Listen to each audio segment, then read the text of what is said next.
On July 28, 1932, tanks, soldiers, and cavalry rode down on veterans who were camped out in Washington, D.C. With tear gas and bayonets, soldiers and police drove them from their campsites and set their shacks and tents alight. By nightfall, fires burned on both sides of the Anacostia River. How did we get here? Many of the veterans driven out of D.C. that day had been there for weeks, some for months. They lived in abandoned buildings or tent camps, which resembled the so-called Hoovervilles that had sprung up in cities across the United States during the Great Depression. But the thousands of veterans were in D.C. for a reason, and some had traveled thousands of miles to get there. They called themselves the Bonus Expeditionary Force or the Bonus Army, and their mission was to fight for some relief for the millions who had served their country in the First World War.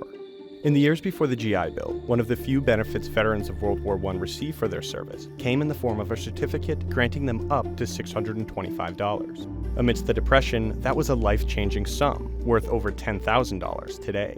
But the law stipulated that the money would not be paid out until 1945.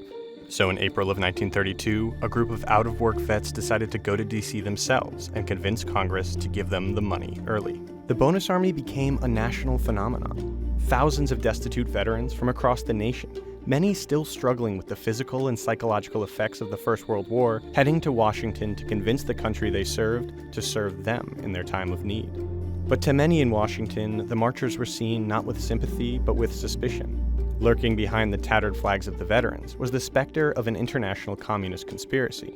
Fears of radicalism preoccupied many in the Hoover administration. President Hoover opposed any federal relief on the grounds that it would lead to Americans being plunged into socialism and collectivism. Douglas MacArthur, then the chief of staff for the Army, declared in 1932, "Pacifism and its bedfellow communism are all about us." The police, FBI, and the Army submitted regular reports on the movements of the BEF, noting the presence of suspected radicals among their ranks. The Bonus Army was integrated at the time, and Jews and African Americans were automatically suspect. There were some communists among the marchers, as the Bonus Army attracted thousands of veterans with a variety of political beliefs, or no particular political beliefs at all. But communists were a distinct minority, and the leadership of the BEF was emphatically not communist. Suspected communists living in Bonus Army camps were sometimes rounded up and expelled. All the while, the Bonus Army became increasingly desperate. "We're up against it. At least 3/4 of us have wives and kiddies back home with damn little to eat, damn little to wear, and nothing to pay rent," said one marcher. Since their arrival, they had been marching, rallying, and lobbying Congress to grant them the bonus. On June 15th, their efforts seemed to have paid off. The House passed a bill to grant them early payment, only for the bill to die in the Senate. Hungry, jobless, living in shacks, their best chance for the bonus seemed to have come and gone. Some left, but thousands more stayed, determined to continue fighting for some relief. President Hoover set a deadline of July 28th for their removal from the Capitol. And then, in July, an Army intelligence report reached the War Department, claiming that BEF Commander Walter Waters was planning a violent coup d'etat with the assistance of gunmen from New York and Washington.